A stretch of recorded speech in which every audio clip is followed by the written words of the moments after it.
Welcome back to Cook That Game, where here in Brisbane, Australia, we are still under coronavirus lockdown, so we can't get together and play games. So I thought we'd do the next best thing, which would be talk about games. So I'm going to take you on a tour of the Cook That Game games library. The cooked games, or the uncooked games. Have we cooked these yet? I don't know. Let us know down in the comments. I'm going to say let us know down in the comments all the time in this video. It's going to be deeply obnoxious. Let's do it. So this is the mighty Kallax full of games. However, while there's lots of games down here, we are going to start up here. A little bit higher, a little bit higher. There we go. These are the games that are too large to fit in a Kallax. Game designers, you have more than one job. Like if you had one job, it would be to make a great game. But if you had two jobs, it would be to make a great game that also fits in a Kallax. These ones don't. So, with the exception of Dune. Dune does fit in a Kallax.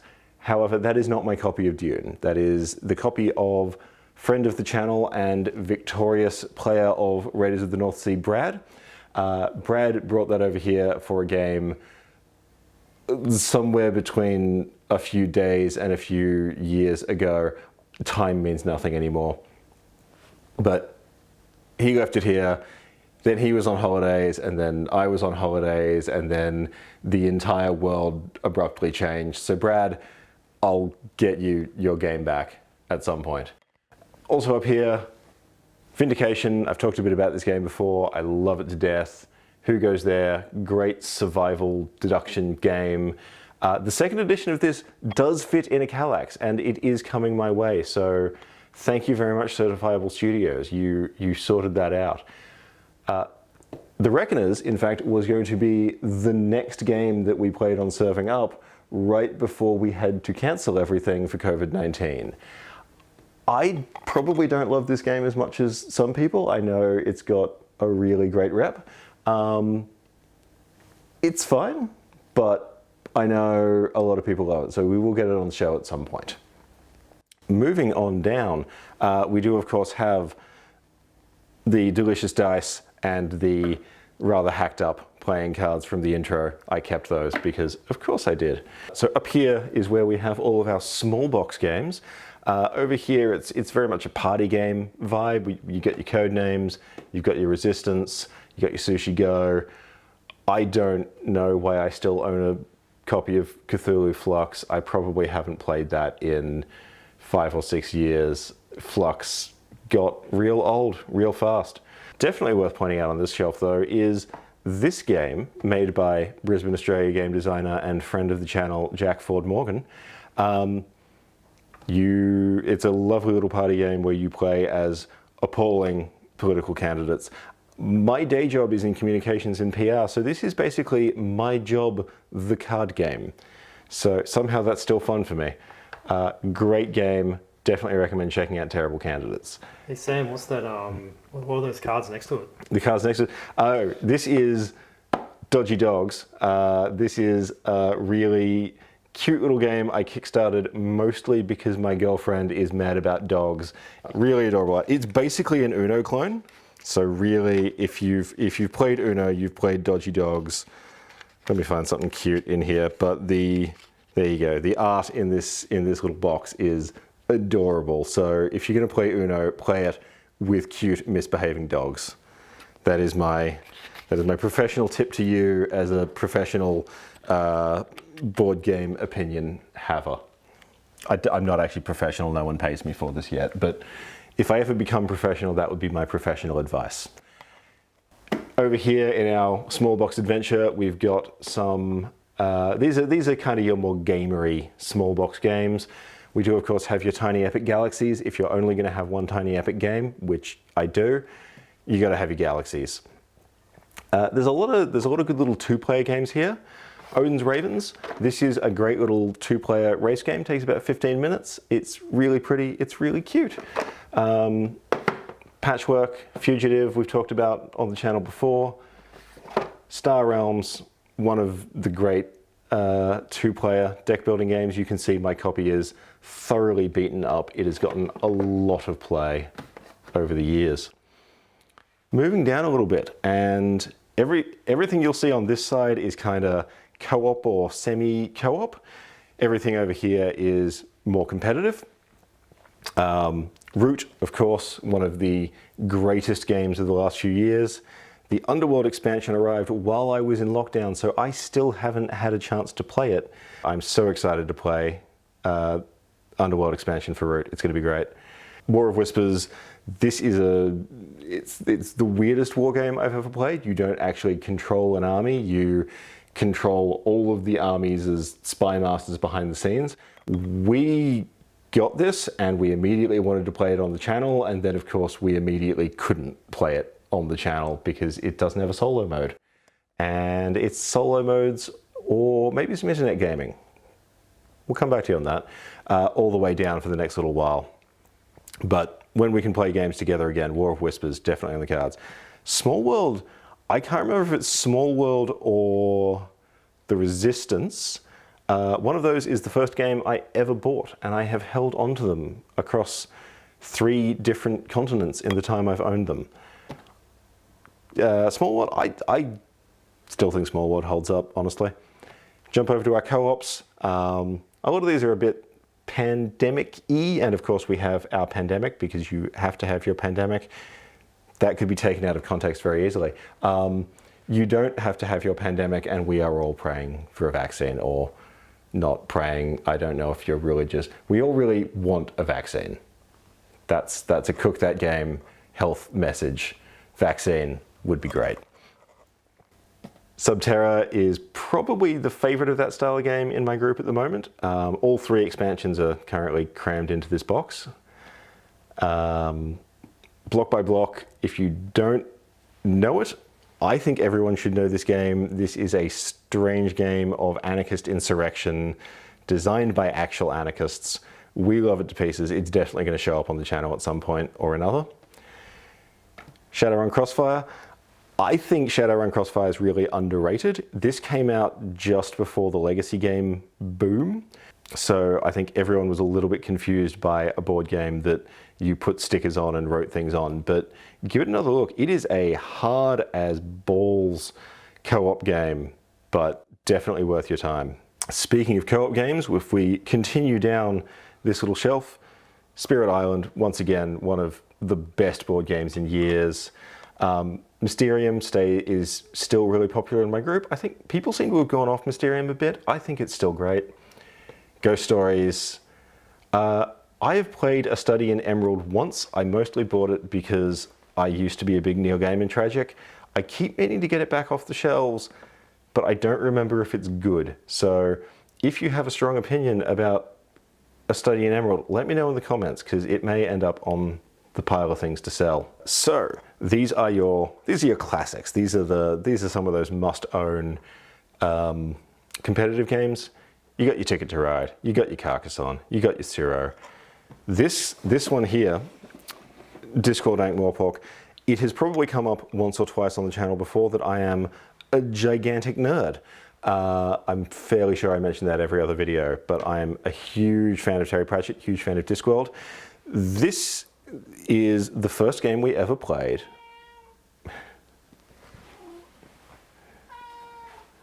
Yes, thank you, Effie. Effie has opinions about my board games as well. We should make a show that is just called Effie Has Opinions, because Lord knows she does. Don't you kitten? This is the first game that we ever played for Ticket to Ride. We filmed a pilot episode that no one has ever seen because one of the cameras was not in focus, and so we had to scrap the entire episode.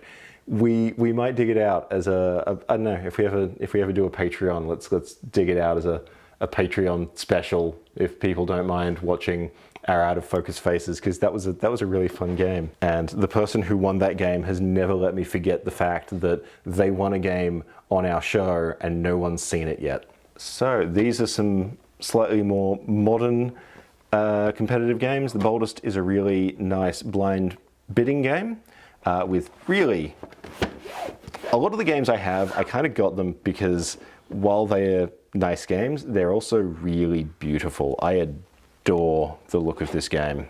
Isle of Cats, this one has been absolute gangbusters since it came out, and I can see why. It is everything I love. It is polyominoes, it is card drafting, it is full of cats. If you have not realized yet, I'm a big fan of cats. New Salem, this is a hidden traitor game. It's kind of taken over the space that the Resistance used to have in my group. Weirdly, you can have a variable number of traitors in this game. I've played it 3 times in 5-player games. Not only have I been the traitor every time, I have been the only traitor every time. And let me tell you, it's real damn hard to win as the only traitor in New Salem. Effie's back. Effie wants to be a movie star. Betrayal Legacy, my group's played a full campaign of this now, so this has kind of replaced Betrayal in my collection. I gave my copy of Betrayal away to a friend who I think loves it even more than I do. This, even when you finish the Legacy campaign, does the job of Betrayal and fixes a lot of the weird jank that Betrayal has. And continuing on down to the bottom, we have an empty shelf, which will be filled with games. It's on the cards. I have so many Kickstarters coming right now. That's going to fill up real soon. Over here, we've got a few more competitive games. This was a really nice surprise. I picked this up on the Kickstarter for Who Goes There from Certifiable, just because it was cheap and it sounded neat, but it's a really fun, mean-spirited but black humor take-that card game where your orphans are running around a town being chased by a boogeyman and you're all trying to throw each other under the bus. It's horrible, but I love it. If we do a Halloween episode, it might be this. We'll have to see. Vengeance, another recent one, another Kickstarter. Monster of a game, full of miniatures, takes forever to set up, but it's so thematic and it's so cinematic. I really enjoy it. I've only played this solo so far, so looking forward to playing that with a group. So you might be thinking, that is not a lot of games for a YouTube channel that is about playing games. You know, it's only 2 rows of a Kallax. That is clearly not enough games for serious gamers. To which I would say, don't game shame. People can have as many or as few games as they want and they are still valid gamers. But you may also be wondering, why is Sam kneeling in a dramatic pose? And the reason is because I'm going to introduce you to the big box shelf. This is where all of our big 3, 4, 7, sometimes hour games live. These are the ones that back in the before times, we had a monthly gaming day called Big Boxing, where we'd set a Sunday afternoon aside and potentially a Sunday evening aside and play something big, something you could really get your teeth into. So here we have Mysterium. This is probably the first and maybe only game I bought off Kickstarter just because the miniatures were really pretty. And in fact, everything about this game is pretty. This box is, I think, in our intro, and it's in our intro because it's pretty. It's also, as it turns out, a really great game. So that was a nice bonus. Nice little dudes on a map territory control game. I'm really into it. I want to play more of it. Ikeon, the sequel, turned up during lockdown. I still have not played this. I have gone through and lovingly fondled all of the miniatures. They're really great. If we duck down here, we find ourselves in the Shelf of Galactic Conflict. Star Wars Rebellion, still one of the great games of all time. Definitely probably one of the best Epic 2 players. Haven't played War of the Ring. Really want to play War of the Ring. It's on my list. Forbidden Stars, this is one of those gems that was gone too soon. It's an absolute monster with 4 players. I think our first playthrough was about 7 hours. But loved every minute of it. It's deeply rich and tactical, and I am an old school Warhammer 40k tragic, so love me a bit of the Warhams. Now, if we jump up here, we find Mansions of Madness. Probably the best app integration in a game that I've experienced ever. It really just deepens and enriches the whole storytelling experience of the game. You will note that large sections of this shelf are still empty.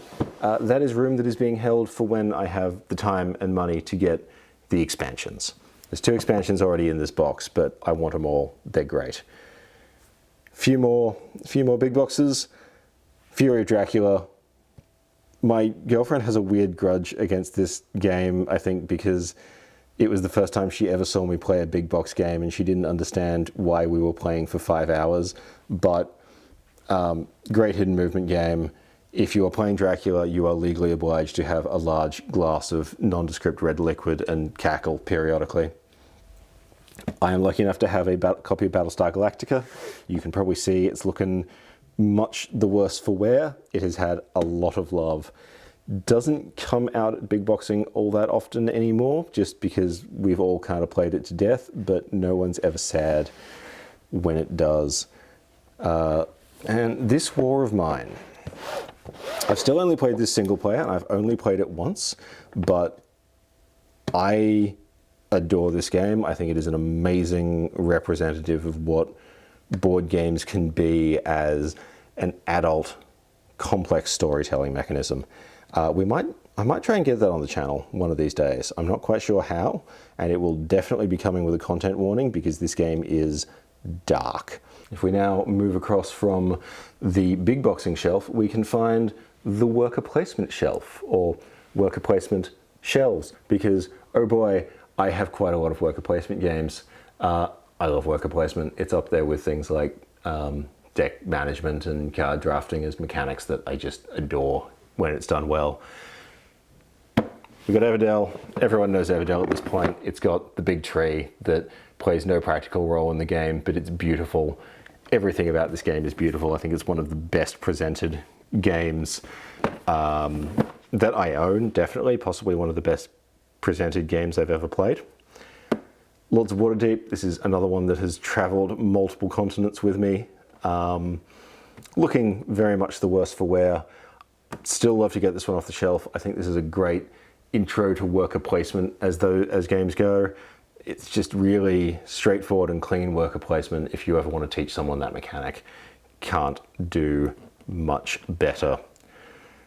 Euphoria is somehow the only Stonemaier game I have in my collection. I keep meaning to pick up Scythe and Wingspan, but other people in our game group have got them, so I've just never bothered.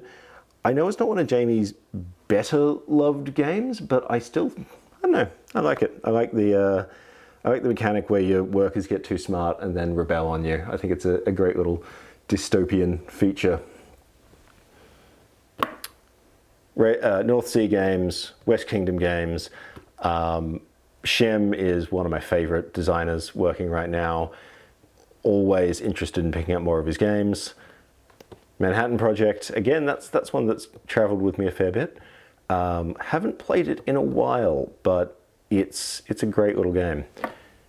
Dark Domains, this is another Kickstarter one. As I recall, it didn't do super well on Kickstarter, but I feel like it should have.